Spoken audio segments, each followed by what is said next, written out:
and hear debates about things that mean absolutely nothing to the people of Scotland. Yeah. And it feels like they're so arrogant at times. You've heard Boris Johnson saying, a pound in the southeast of London is far better spent there than it is in Scotland and things like that. They're so detached from it. I'd have that on every Yes Scotland post. Yeah, because it shows a detachment. Yeah. It shows a detachment between politicians down there and the politicians.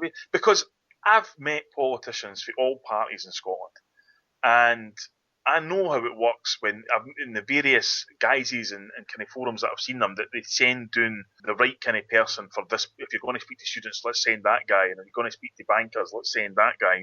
I know how it works, but I genuinely believe, even whisper at some of the Tories are actually genuinely good people. And most of them are honest people. And I know MPs are getting absolutely slaughtered and all that kind of thing. They do not remind me of the politicians and the politics that we see coming out of Westminster, and I think that'll be another key sort of foot down the road of independence when people actually realise that. Yeah. No, when you meet these people, it's not like a lot of people think. They don't have, horns and a tail. It's not like that. But, yeah. Just to come back round to something else for a minute, we are allowed to do negative campaigning. So, do you think, we were talking earlier about getting sort of Celtic fans to vote yes.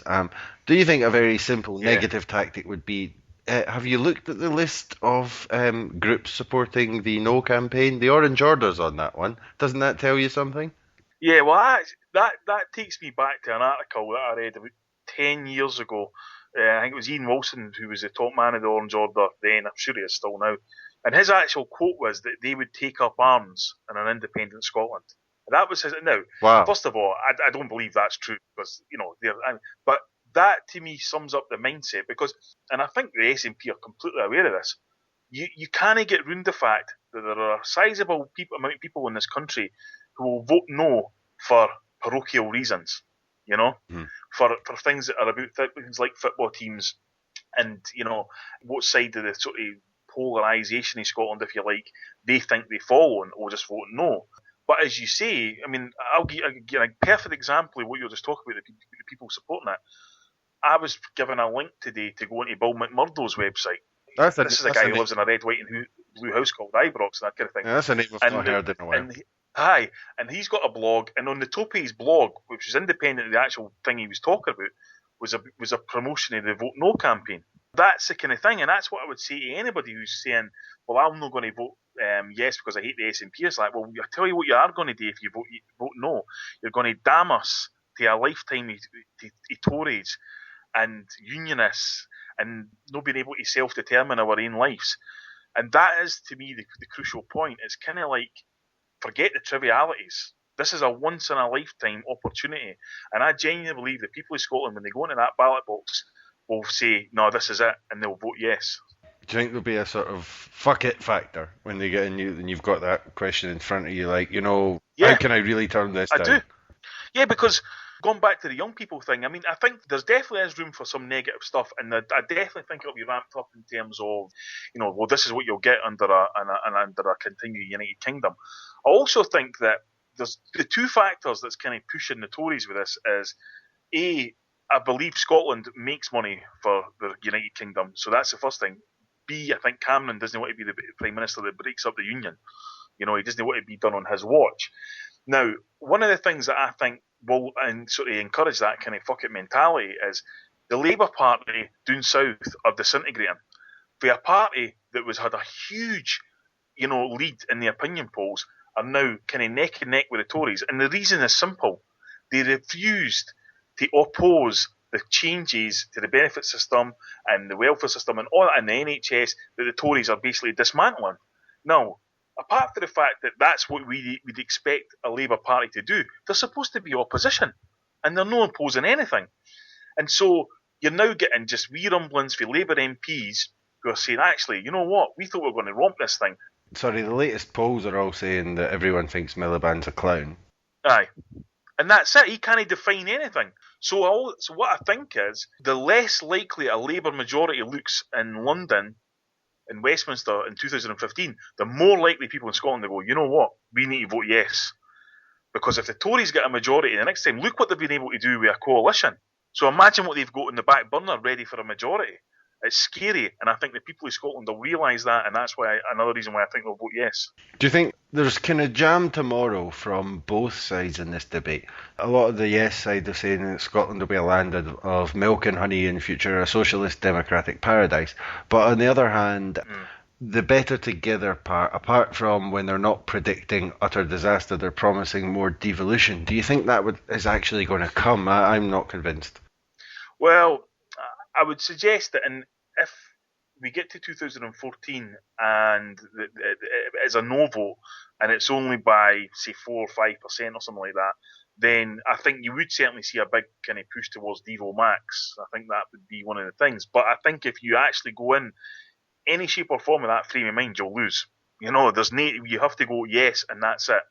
I don't think there'll be any changes under a no vote victory. I think it'll be just as business as usual.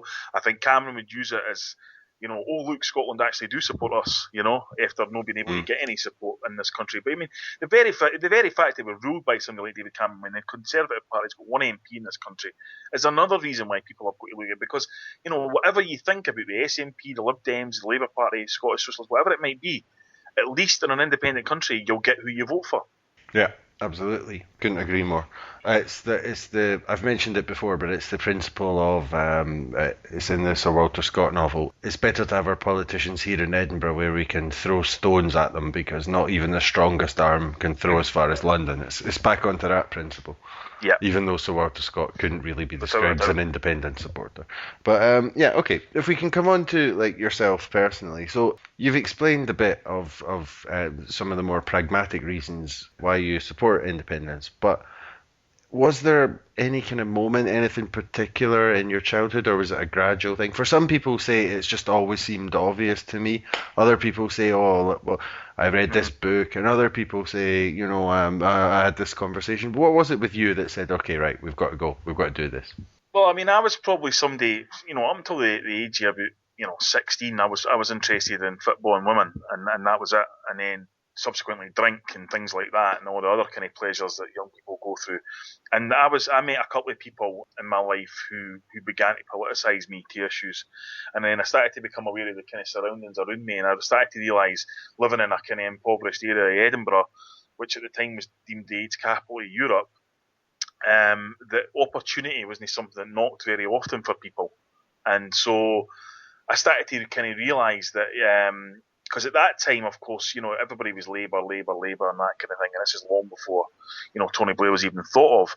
And I would say that probably the time where I started to realise that independence was the way to go was probably the 97 election, because I'd kind of grown up under Thatcherism, and kind of that was all I knew, and then expected Neil Kinnock to win the election in 1992, and then it never happened.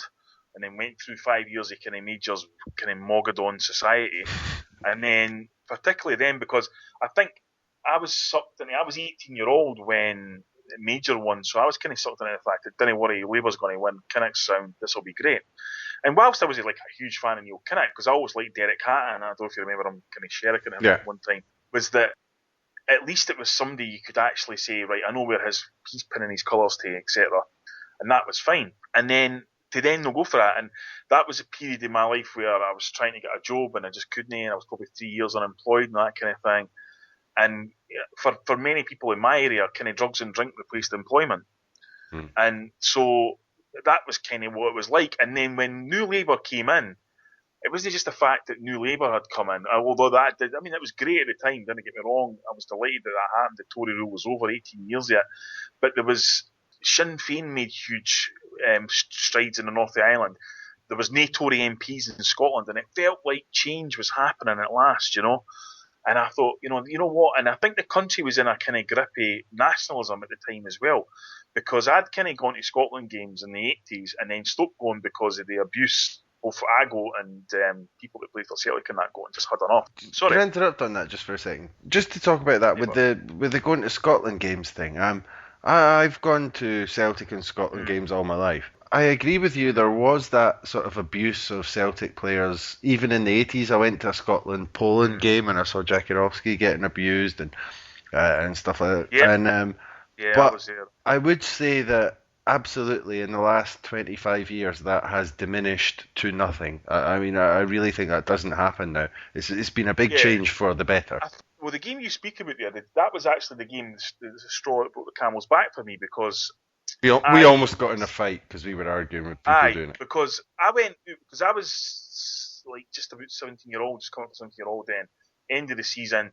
I'd went round to see the team bus coming in, and basically there was about 1,000 people there that were there to abuse Darius Jakanowski. The Scotland team bus came off, and all the Rangers players got clapped, and people there wasn't many Celtic players. I mean, we wasn't a good team then. Alan McInally got absolute dog's abuse. I'll never forget it. He got called every name under the sun, and I was like, "What is going on here?" And he was quite shocked by it. And I said to him, "Good luck, Rambo." And he turned around and he said, "Oh, thanks," as if to say, "Christ, somebody likes me at least." And then went to the game and seen it. I was like, "That's enough." Then right after that, Scotland started playing at Ibrox because Hampden was being redeveloped and stuff. And that was kind of me done with Scotland. But then it changed. It definitely did change to when I started going back. And one of the games I went back to was Scotland England in 1999 at Hampden, and I have never in my entire life heard "God Save the Queen" be booed with such venom as it was that Oh, that day was at fun. Hampden, and that kind of shocked me. Uh, You know what I mean? It was great, but it shocked me because I was at Scotland England games in the 80s when people would slag off things like that, and they'd be met by somebody, some big beefy guy with a red handed Ulster tattoo, want to kill them, and that kind of thing. And I think that, and there was that kind of Braveheart thing that was going on then. The movie had been out, the kind of SNP were on the rise, and then suddenly Scotland were playing England, and then nationalism grew, and I think the demographic of the Scotland support changed, whereas it went from being, maybe 60-70% Rangers fans, 10-15% Celtic fans, and a mixture of all the rest. Suddenly it was 70% clubs out with Glasgow, if you like, that's exact. and coming to Aberdeen and stuff. That's exactly it. I totally agree. When you go now, it's more everyone else, and that's their kind of.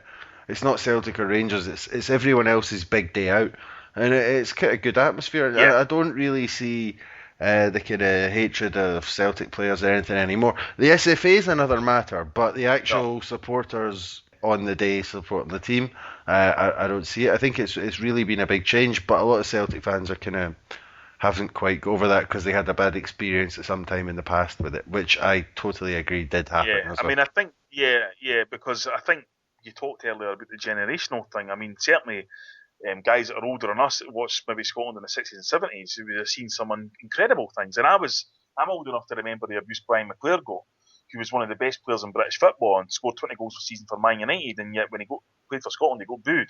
And there is still a tiny element. I mean, because if I was to turn around and say, "Oh no, it's all fine," I know for a fact some of my mates would say, "Listen, Craig Bellamy got booed for Wales at Hampden there. What was he getting booed for?"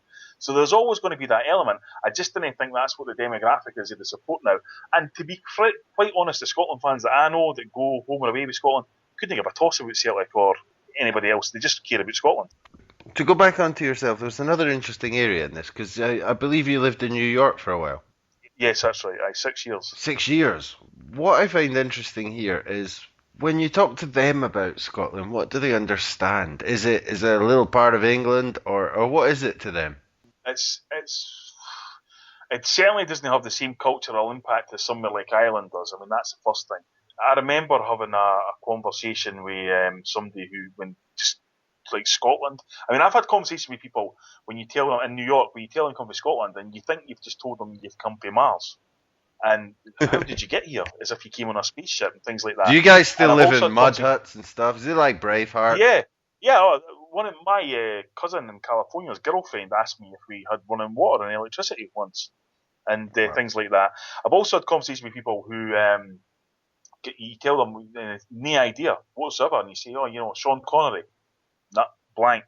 Whiskey. Oh, come on, you must. James McAvoy, not Shrek. Oh, Shrek, yeah. And that is as bad as it gets. I mean, there's the Scottish accent is just something. I mean, there are people like Craig Ferguson on TV and stuff, but like the Scottish accent is just something that you just didn't hear in America, and so it's a kind of unique thing. And whereas obviously like the Irish, especially in New York, it's just everywhere. It's probably hear that in an American accent. So, and there is things like Tartan Day, but it's compared to St Patrick's Day, it's apples and bowling balls. You know what I mean? It's really nothing. But what that does offer you is if you're kind of dialed into it, In the past, I've met Salmond and Jack McConnell and everybody who just fancied a trip to New York. They all come and there's like 200 people there, so you can kind of find out anything you want for them and that kind of thing. But certainly, I don't